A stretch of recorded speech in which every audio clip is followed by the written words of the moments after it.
안녕하세요. 시니어 라이프 전문가 최상태입니다. 오늘은 행복한 노후를 준비하기 위한 인생검진이라는 주제로 스트럴드브러그 같은 삶을 경계하라에 대해 이야기하고자 합니다. 우리는 예전부터 죽음을 이야기하는 걸 불길하다고 여겨서 피하려고 했죠. 그런데 지금처럼 초고령 사회에 들어선 현실에서는 죽음을 외면하는 태도만으로는 살아갈 수가 없습니다. 이제는 얼마나 오래 사느냐보다 어떻게 살아야 하느냐를 고민해야 하는 시대가 된 거죠.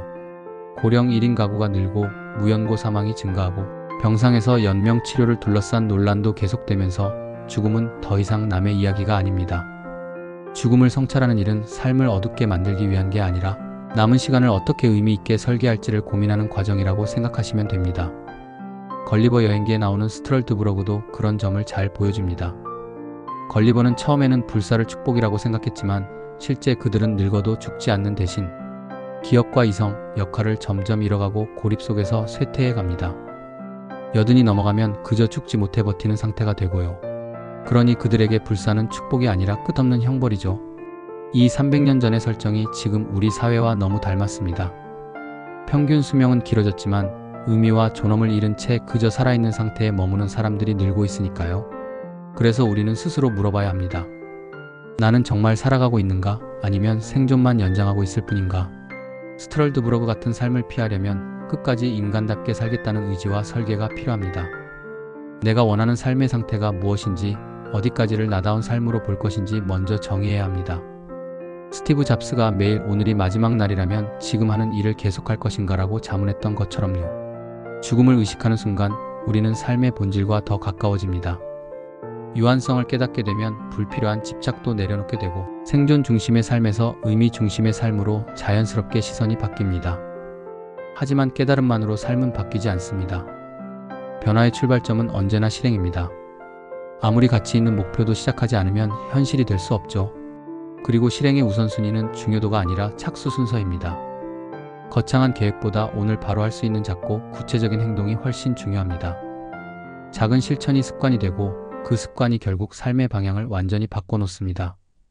스트럴드브러그 같은 삶을 피하려면 건강 수명을 늘리는 습관과 관계를 유지하려는 노력, 그리고 끊임없는 자기 갱신이 꼭 필요해요. 근력과 균형을 지키는 운동, 인지 자극을 위한 독서와 학습, 규칙적인 생활 리듬 같은 것들이 노년의 존엄을 지키는 최소 조건입니다. 또 혼자서 생활할 수 있는 자립의 시간을 하루라도 더 늘리는 것이 삶의 품위를 지키는 일이기도 하고요. 그리고 또 하나 중요한 건 고립을 피하는 것입니다. 스트럴드브러그의 진짜 비극은 노쇠가 아니라 단절이었어요. 관계를 잃게 되면 생존은 가능해도 나다운 삶은 유지되지 않습니다. 가족을 넘어 최소한의 사회적 네트워크를 만들고 공동체 속에서 역할을 가지는 게 필요합니다. 인간은 누군가에게 필요한 존재라고 느낄 때 비로소 살아있음을 체감하니까요. 죽음을 준비한다는 건 죽음을 앞당기는 게 아니라 삶의 마지막에 대한 선택권을 미리 확보하는 일입니다.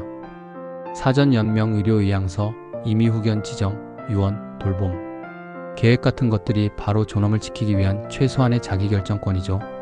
이건 불필요한 연명치료나 무의미한 고통을 거부하겠다는 선언이기도 합니다. 버킷리스트나 엔딩노트 같은 도구도 큰 도움이 됩니다. 삶을 시각화해보면 무엇을 해야 하고 무엇을 내려놓아야 하는지가 훨씬 명확해지거든요. 정기적인 인생검진은 삶의 균형과 방향을 다시 점검하게 해줍니다. 지금 하고 싶은 일, 남기고 싶은 말, 회복해야 할 관계들을 살펴보는 과정은 우리를 단순한 생존에서 인간다운 삶으로 이끌어줍니다. 불사의 존재가 아니기에 하루하루의 선택이 곧 인생의 의미가 됩니다. 모든 걸 완벽하게 통제할 수는 없지만 어떤 삶을 거부할 것인지는 선택할 수 있죠. 죽지 못해 버티는 삶이 아니라 유한함 속에서 나만의 가치를 쌓아가는 삶. 언젠가 마지막 순간에 나는 오래 산 것이 아니라 잘 살았다라고 말할 수 있다면 그걸로 충분하지 않을까요? 오늘 이야기는 여기까지입니다. 끝까지 시청해주신 여러분께 감사드리고요. 내용이 유익하셨다면 구독과 좋아요 부탁드립니다.